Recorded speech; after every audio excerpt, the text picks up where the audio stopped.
Hello, everyone. Welcome to episode God knows what, 76, 77, who knows? I lost count. But here we are. I want to pop this up. This is where you can go to get the soundtrack for today. scientificsounds.com/cosmic-stories. And here's where you go to ask a question, make a comment about anything that we've covered here, which at this point is anything and everything that is known to man. And that's scientificsounds.com, ask a question. And here is where you go to see all the live streams that have happened up to this point. And for those of you who are new, this will show you the complete list since last year when I started in April, 1 month after the world closed down with COVID.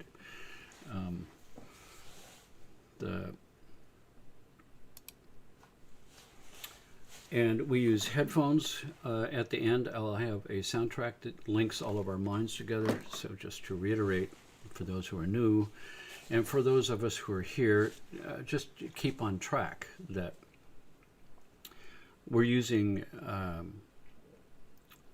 advanced scientific methods aligned with where science is at as far as quantum physics and the nature of reality in the quantum field. That at the core of everything is something that's invisible, that is in a state of vibration, forming standing waves. And the patterns of these standing waves that weave together in almost infinite complexity appears to be something solid like you and me.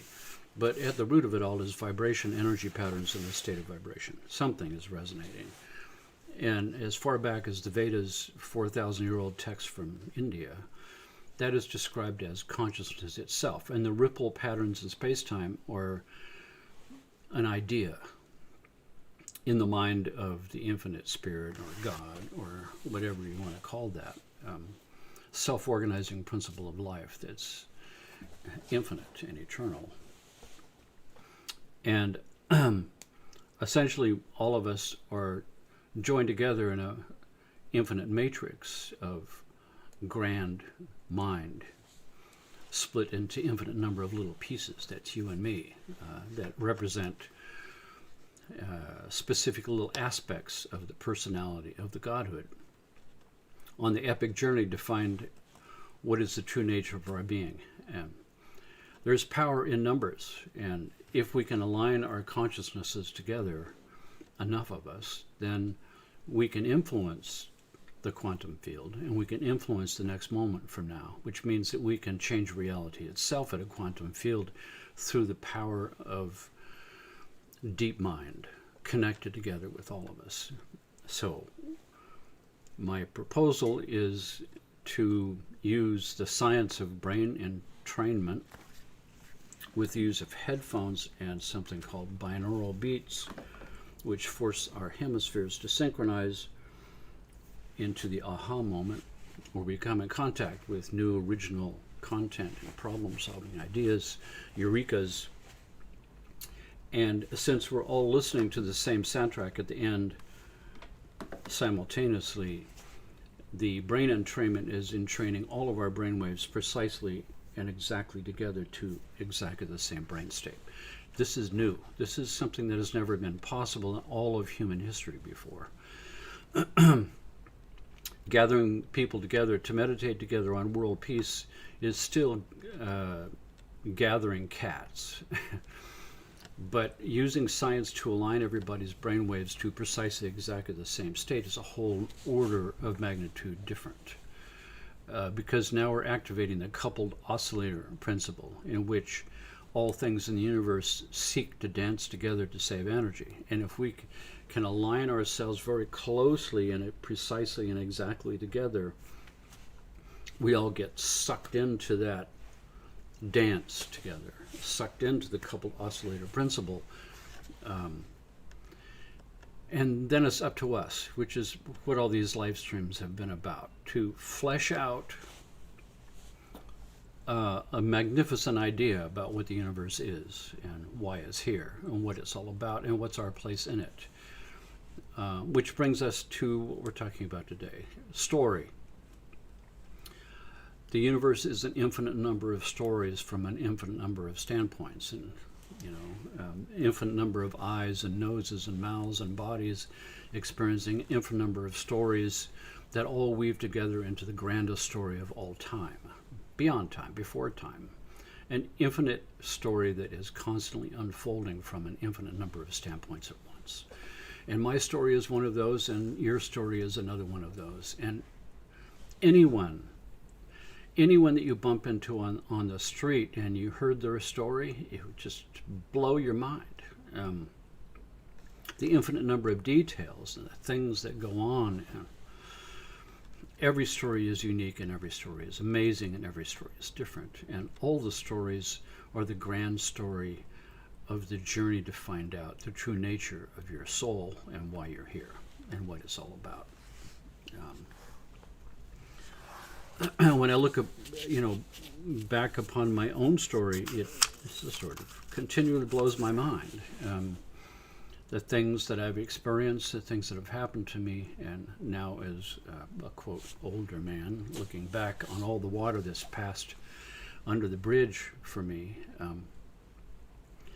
the highlights of my story that I remember the most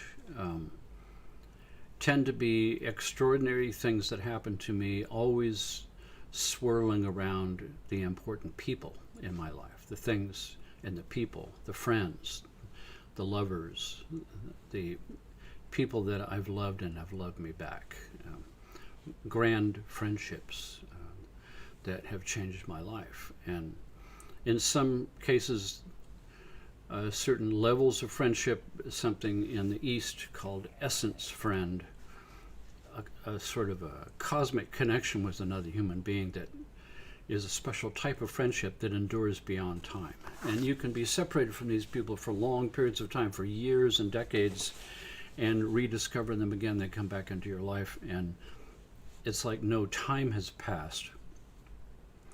That once again you're here for some purpose, to fill each other's lives out.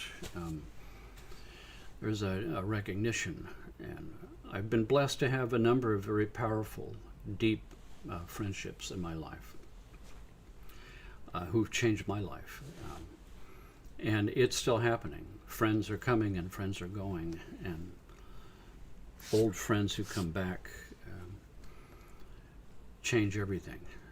It's always a wonderful, unexpected thing.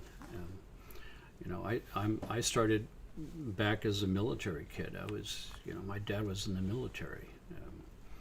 That's my dad right there. That's me. This is me and my sister. When I was 11, we moved to England. My dad got stationed in England, so I had a whole experience that definitely changed my life. Living in this old British house with the diamond-leaded windows, and when the fog, as only can happen in England, the fog rolls in and it's so thick, it's called a pea souper. It's like trying to see through pea soup. It's so thick that the fog would press up against these windows. And all of these diamond-leaded windows on one side of the house were buckled inwards, and the ones on the opposite side of the house were buckled outwards from the bomb blast during World War II. And it separated the lead of these diamonds shapes with little diamond pieces of glass there. And the buckled inward was just enough to separate the glass a little bit from its lead diamonds, and these fingers of fog would come into the room. It's like something out of a fairy tale. A very magical period of time for me, for somebody who is creative anyway, to be in an environment that was magical and amazing, just pushed, And in those days, it was very different. There was no, particularly in England, there really wasn't any television. Television came out at 4 o'clock in the afternoon, and it was children's stories, a puppet of a cat named Pussycat Willem. So there wasn't really a hell of a lot there. You had to occupy yourself, so it forced me to use my imagination and my creativity. I was musical and artistic. And later I went to art school. After I graduated from high school, I went to Massachusetts College of Art. I became an artist, have a Bachelor of Fine Arts degree. Painting, sculpture, oil, acrylic, photography. I was a filmmaker. All of the, etching and lithography and all of it, arts and design. And I got out of school and had all these experiences, started a business of my own, making molds for a museum of their pewter tableware, and made spoons and plates, and started a business doing that. Became a craftsman, went in craftsman circles, and traded the most amazing handmade stuff with other craftsmen, blown glass and pottery and leather and furniture, and populated my house with all this amazing stuff, and carpets and books, and all my films as a filmmaker, all my artwork as an artist. And then things shifted in 1977. I decided to go back to school, went to chiropractic school. I was talked into it by my best friend who was doing that. I drove out to Iowa to look at this chiropractic school and just got blown away by what they were up to. And blown away from the aspect of a level of approach to holistic health I'd never seen before or heard of before. And the allure of anatomy and physiology at the medical level, the absolute, epitome of what we know about this body, really interested me because it was an extension of the spiritual search that I had been in through the 60s. I remember I was in the midst of the 60s, and when I was going to art school in the 60s in Boston, so graduated from high school in 1966, so I was in the core, in the midst of it, when I moved out of my home to Boston and started going to art school. That was 66, late 60s, when it was really popping. The world was a very different place back in the 60s. It was an amazing time to be alive. I found I could put myself through chiropractic school by illustrating anatomy and physiology, myology, osteology, central nervous system, CNS, peripheral nervous system, PNS, embryology, all of these things. If I could draw it, then it was burned in my mind, and I was making straight A's in the most difficult courses in the school.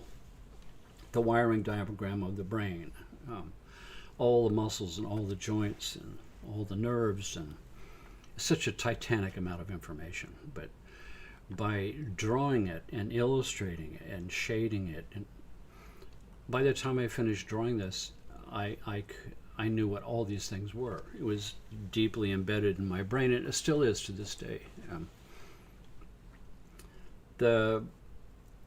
And then I graduate and I'm out in practice, and I'm in practice in Virginia for 8 years.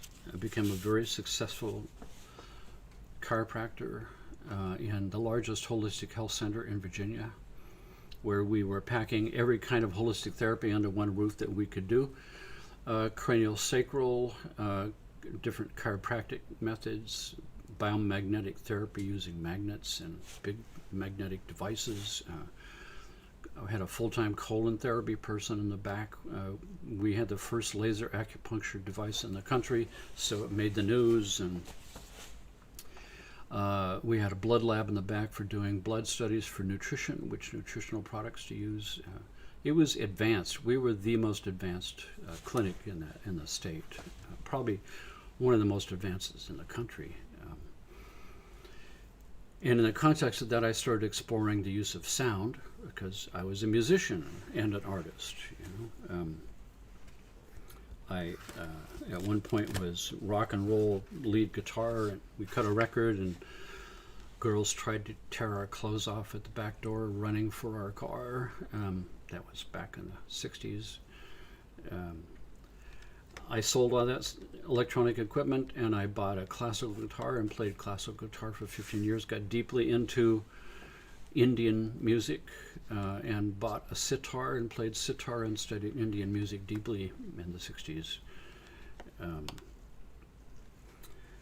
And the sound work in this clinic was becoming so powerful, my explorations into sound, that it was starting to outshine all the other holistic practices that I was using, and it was more powerful than all of those combined. So at a certain point, I realized I should be doing this. I should be doing this full time.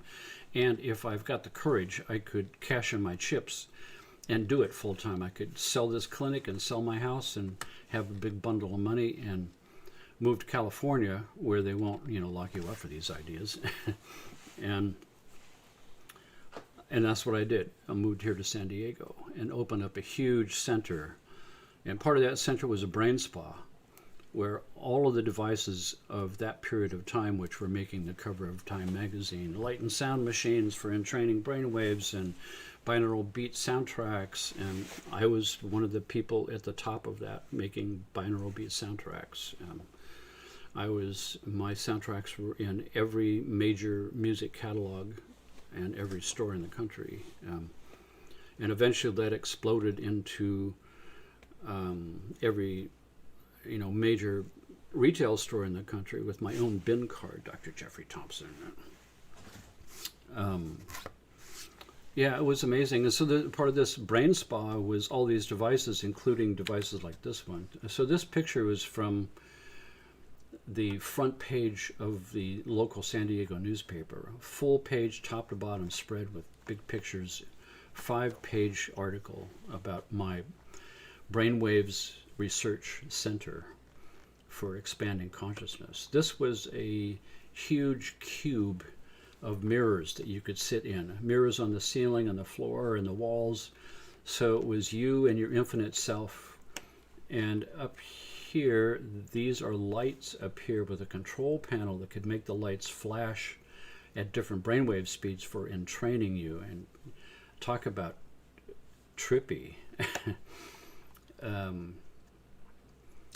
But I had a special dark room that this was sitting in that had foam on the floor and 1,000 fiber optic stars in the ceiling that looked real, with 3D soundtracks of nighttime cricket sounds, so it made it look real. I was doing entraining couples together with light and sound machines to the same brain state. And then in the context of that, I had my sound healing clinic office and my research lab there in that same big space. And through that notoriety, San Diego Magazine and television interviews, I became quite well known. And that's where I met all these amazing people. Just a parade of characters, amazing people came through. And in the context of that, I became a father of my son, Shay. Becoming a father changed my life completely, because all of the things that I had intellectually backed as ideas about everything, about global warming and global pollution and the corruption of the world, and peace, not war, and all of that. became all of a sudden personal when I became a father. Because this is the legacy I would leave my son. This world, when I leave, would be left for him to deal with. And if there was anything I could do to make it a better place for my son, then that became my new grand thing to accomplish in my life as a legacy. Aside from what my personal story and legacy is as far as the sound work I'm doing and all the rest.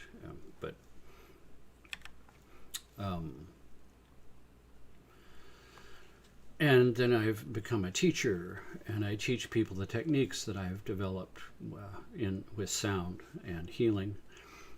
You never know what's going to happen to you. I mean, at one point in my life, when I first got into practice in 1980, I was absolutely terrified to speak. I couldn't speak. I would choke up and I couldn't breathe. And I had to overcome that when I ended up with this big clinic. Because in order to make the clinic grow, I have to go out and give talks at the library and here and there and do things. And I forced myself to overcome that. And now I'm a keynote speaker all around the world in major venues in the United States and in Europe and in Asia, particularly Asia. I teach at some of the biggest venues in the world.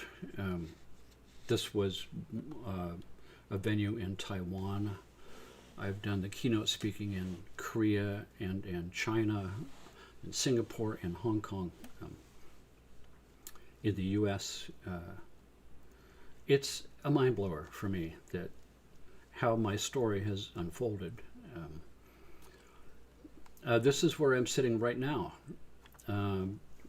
If you can see behind me this funny keyboard, the Rolly Seaboard. This is the most cutting edge keyboard in the world right now. It's got squishy keys, and you can wiggle your finger and change the sound.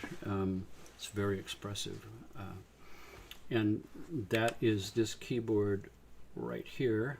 I'm sitting in this chair, and this is the computer screen I'm looking at, and I have a big microphone up here now. This is an older picture. But surrounded by keyboards, and they're all hooked into the computers, and this is my living room. This is my recording studio in my living room, and back behind me is my dining room, which is now a grand piano, which belonged to Louise Hay, in the heart of my house. An amazing story.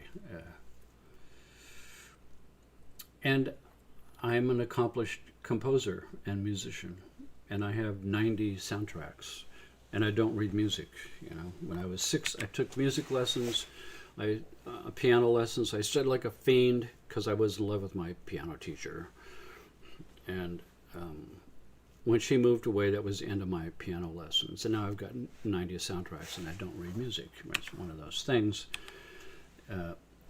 Music comes from your soul and your heart, and it doesn't come from music scores. That's just a way of writing down what comes from your heart.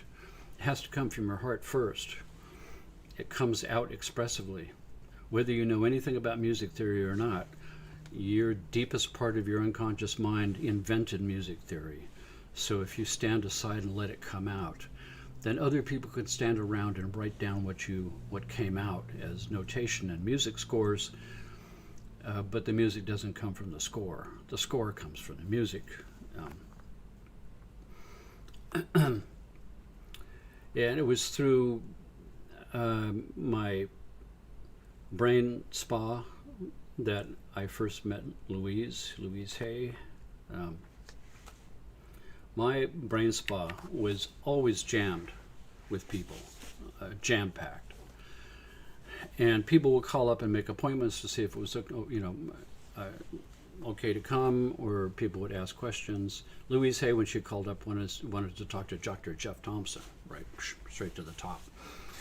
And she drove down from Santa Monica. It takes about 2 hours, and About a half hour before she arrived, the place started clearing out. I mean, I couldn't believe it. The place was empty when she showed up. And we just completely hit it off like two little kids. We played around in there for hours. I showed her every single thing there. We went into every little room and every little thing, and went out to lunch. And at lunch, at one point she stopped and she looked at me and she said, "You don't know who I am, do you?" And I said, "Oh, I'm really sorry. I guess not. I'm fresh from Virginia for 8 years in purgatory, so you'll have to forgive me." And she just threw her head back and started laughing because she had found a direct friend. When you're rich and famous, it's not so easy to do. Everybody's got an agenda. Anybody finds out you're worth $50 million, you can't slough that off. The value of finding a real friend who doesn't know who you are and loves you for who you are is unique. It's a unique thing. And that formed a bond and a friendship for the rest of my life with her.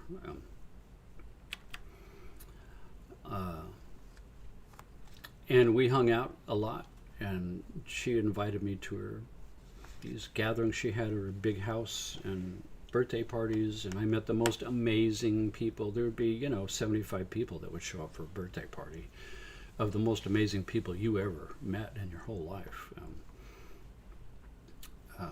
Eventually we drifted apart for about 10 years. Sort of lost contact with each other. My life was sweeping me along. I was becoming a father, and but it was through her that I met all these luminaries,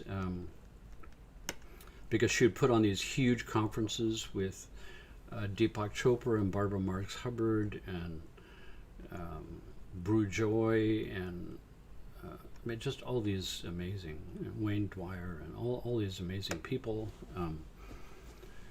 Synergy does not mean giving up what we want. It means joining to co-create so each is able to receive ever more of what attracts us through joining rather than opposing. Symbiotic relationships is better than competition. Susan Jeffers, she was one of the people. So Louise would put these giant things on, and all these authors would come and speak and would draw thousands of people, and I would do the music and the sound for it. Because Louise and I were putting together a 7 set sound thing together. I was doing the music and the special process, and when you change the way you look at things, the things you look at change. These things are what we're trying to do here. Synergy. Changing things by going into the quantum field. Trusting the process. Getting out of your own way. Change your attitude, police your mind, and the world changes with it. Years later, Louise and I reconnected, and we fell in love, and we became a couple. We would go out to lunch. We were going out to lunch every week, and getting closer. And Louise had this. So when I first met her, again after about 10 years, went out to dinner with a friend, Jonathan Quinton, who's probably the top person in the world doing sacred geometries. Look this guy up. Jonathan, Jonathan, Quinton, Quintin. Sacred geometry work. And he knew her before she ever wrote her first book. So we're at dinner together, and she's sitting across from me. And when she finishes eating, she has a habit of pushing her plate away from her. But when she did that, it pushed it into my space. So I pushed it back. And that was a surprise to her. You can see it in her face, like, oh, really? And so she pushed it back to me, and I pushed it back to her, and she pushed it back. And we had this like pushing thing going back and forth. until we both cracked up laughing. And it sort of reminded us of the childlike fun that we had had all those years before. It reminded us. That sort of kicked it off. And one of these times at lunch, I'm asking her, do you know what your astrology stuff is? Your astrology? And she said, oh yeah. And that was a stupid question because she's got like a personal friend who's one of the big astrologers in the country. And so I'm going, well, do you know what your sun and moon and rising sign are? She said, well, yeah. And so she told me what they were, and it blew my mind because,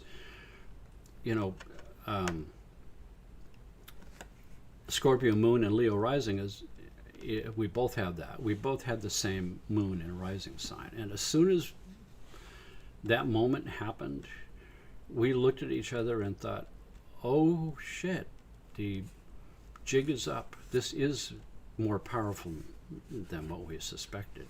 No wonder we get along so well.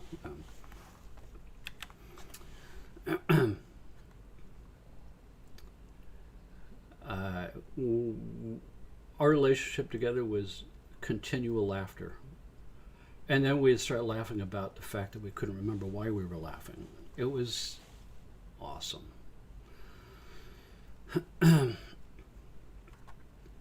But I'm a child of the 60s.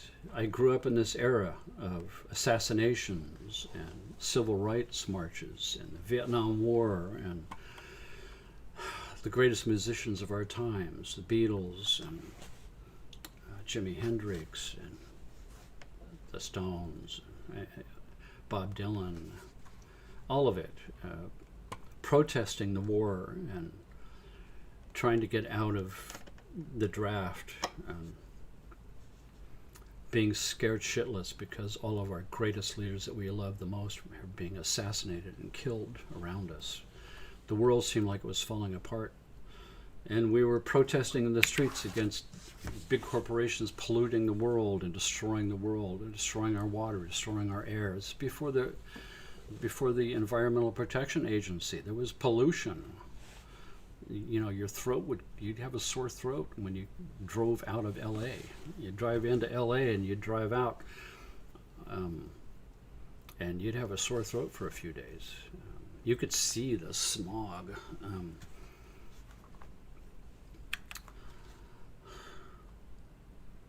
But there I was an artist in the 60s, down the whole thing, taking sacred substances and seeing God face to face, while the military was trying to draft my butt and send me to rice paddies to kill people. It was such a crazy period of time. I remember I had a beard. I've had a beard. As soon as I graduated high school, I started growing a mustache, and then a year later, I grew a beard. I've had a beard ever since. But back in those days, a beard was weird and strange. And I remember being refused service in a restaurant downtown Boston because I had a beard.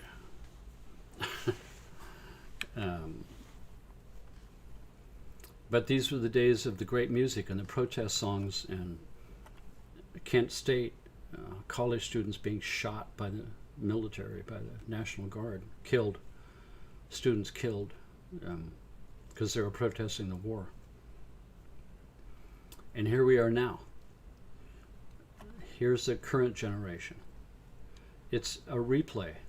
This all looks very familiar to me, and it's the youth who drives it. Except it's now the planet is about to go over the cliff, because in all those decades of us protesting, the change was put on a shelf. Some changes were made, but not enough to make the big difference that now we're stuck with, and we have to make that change. We have to do something now. We don't have a choice anymore unless we want to go, under. But these are the people of today. This is the youth of today. This is the rising tide. It's heartening but it's sad at the same time that here we are carrying the same signs.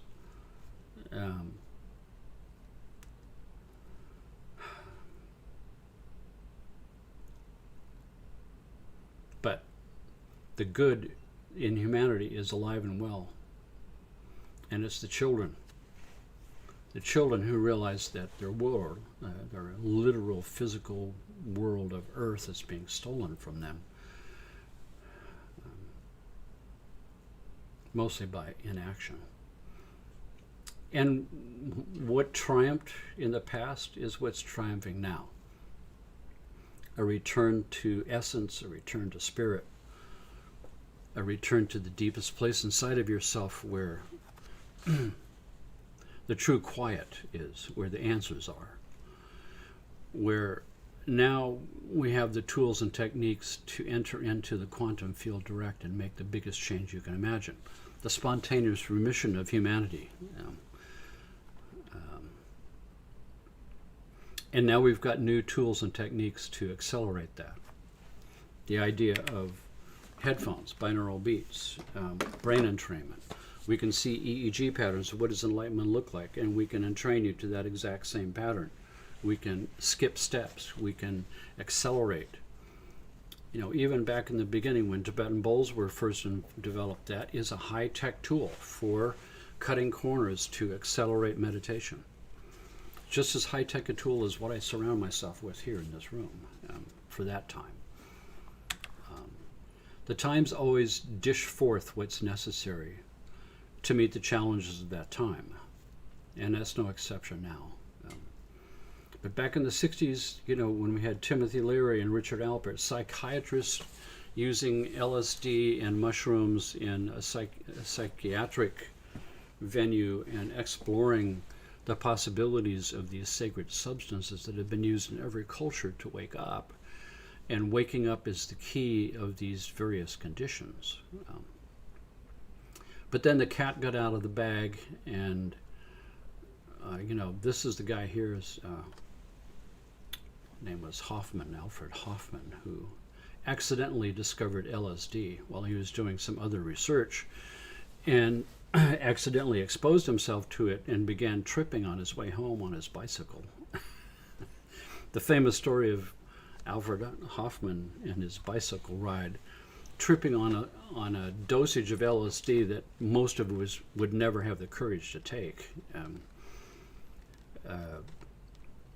And that ushered in the entire era of sacred alkaloids and LSD in research, which got out of the bag and ended up on the street and changed the whole generation that I was part of in the 60s. The grand awakening to spirit, the grand awakening of consciousness, where these substances strip away the artificial parts of me and land me smack dab in the middle of the most profound part of myself in the deepest regions of consciousness, where I believe and experience directly the godhood behind the curtain, the master awakening, where I know that I belong, that I've grown out of the universe. I'm not a visitor here, that there's a purpose, and the purpose is obvious all around me. I sort of can't believe that I couldn't see it before, because it's right under my nose the whole time.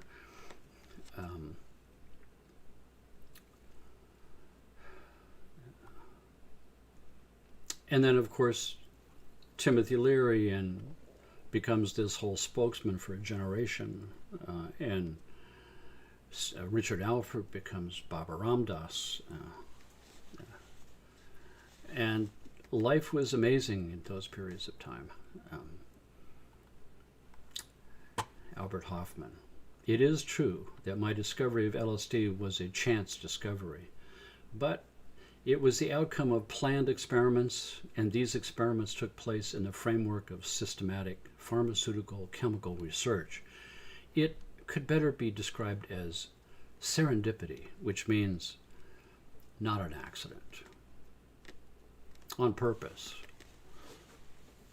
You know, the idea that these sacred alkaloids, that the mushrooms and the peyotes and the ayahuascas of the world grow naturally in the wild, And when you take these substances, it wakes you up. And there are chemical receptor sites in your brain, specifically an exact match of the chemical structure, the lock and key. Your brain already has hardwired receptors for the active ingredients in mescaline and mushrooms. So what does that tell you? It tells you that it's all part of a plan that is designed to help wake us up, because waking up is how the universe wakes up. And the universe is extremely interested in waking up and experiencing itself from as many different standpoints as possible, and experiencing the deepest level of experience of itself that it can possibly get to. So it grows these mushrooms, and it grows receptors for the active ingredients in the mushrooms, so that when that connects, I'm awake to the depths of myself, and I can see the whole picture. I can see all the answers. No more questions left. It all becomes obvious and easy to see. And that was the birth of some of the great masters that showed up. Alan Watts during the 60s. You are the universe experiencing itself. Guiding a generation to awake. Through our eyes, the universe is perceiving itself. Through our ears, the universe is listening to its harmonies. We are the witnesses through which the universe becomes conscious of its glory, of its magnificence. And now we're in full circle. Here we are in present-day news, LSD therapy in the Netherlands, legal LSD and psilocybin-assisted therapy in Holland. And since this has been published, more and more countries, and including the U.S., LSD and psilocybin, therapy. And psychedelics as therapeutic treatments focus on new UW-Madison Psychedelics master's degree. Full circle, all the way back around to the beginning. All the people who were arrested and put in jail for trying to wake up, trying to get to the deepest part of yourself and experience it. Now it's full circle. It's back. And the high-tech versions of that is sound. We can do it with sound now, because we know what the psychedelic experience looks like on EEG. And the premier person in the world who did that research is my friend, Dr. Juan Acosta, who recently died. But we were doing a project together. The project was, what does LSD look like in the brain? What does psilocybin look like in the brain? What does the active ingredients in DMT look like in the brain? Where does the brain go? He's got the EEG information with brain mapping computers. He brought it with him everywhere. Portable brain mapping computer. He went around the world and hooked up shamans during ayahuasca ceremonies. He hooked up the people taking the ayahuasca and the shaman at the same time. He did the most extensive research in psychedelia that anyone in the whole world has ever done, and I've got it. And that's one of our projects, is to produce the brain entrainment soundtracks of your brain on LSD, of your brain on ayahuasca, to push the envelope of a sound brain entrainment binaural beat version of psychedelic substances. That's where we're going with this, or one of the many avenues of where we're going with this. In a new 21st century version of high-tech meditation, to the places that human beings have always been trying to get to, the place of the most awakening experience that you can imagine to try to have. We've got tools for that, to awaken, the biggest place in yourself, to arrive back at your Buddha nature, the still point, place we're all trying to get to. You know, where we go to these deep places inside where our story is completely unfolded for us, start to finish. That time is an illusion, that in the heart and soul of all things, time stops. All time in the past and future is folded into the present. All of it there for us to see, the whole thing, the whole story. At the heart and soul of all things, in the center of the eye of God, or whatever word you want to use, is the secret and the key to everything. Look close enough into your own eye, into the black hole of your own eye, and it's an infinite reflective mirror, your infinite self. Go ahead afterwards. Look in the mirror, get as close as you can. Look right in the center of that. You'll see yourself reflected there forever. Mirrors facing mirrors. And that's where we're going today with our soundtrack.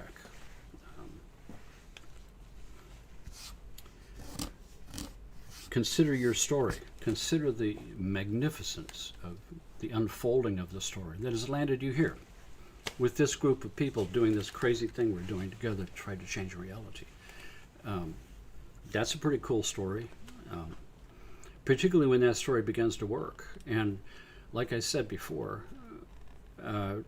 my life is just going crazy right now. The doors are blowing off the hinges, and we're all entangled together.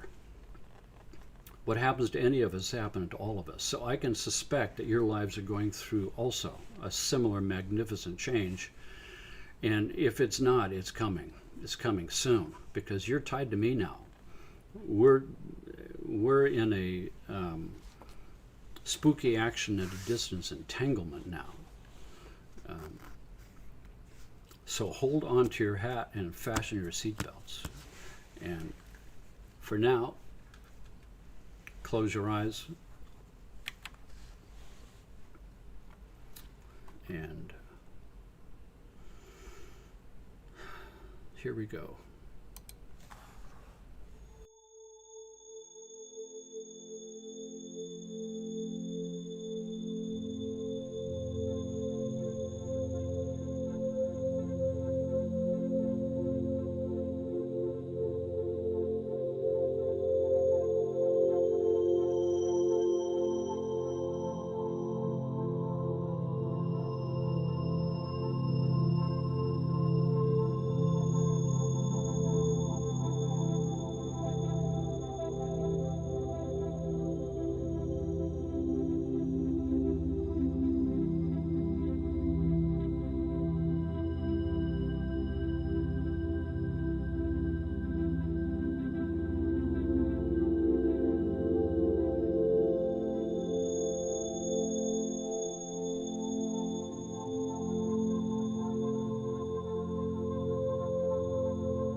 You can incorporate the soundtracks on my website with the sound tables that I sell there. They're all incorporated together. The soundtracks are meant to play your body as well as your mind. You wouldn't know that unless you had a sound table to experience it. But next Saturday, September 18th, I'm teaching a day-long workshop in the use of those sounds to enhance whatever kind of holistic practice you might have, or to use at home to heal yourself.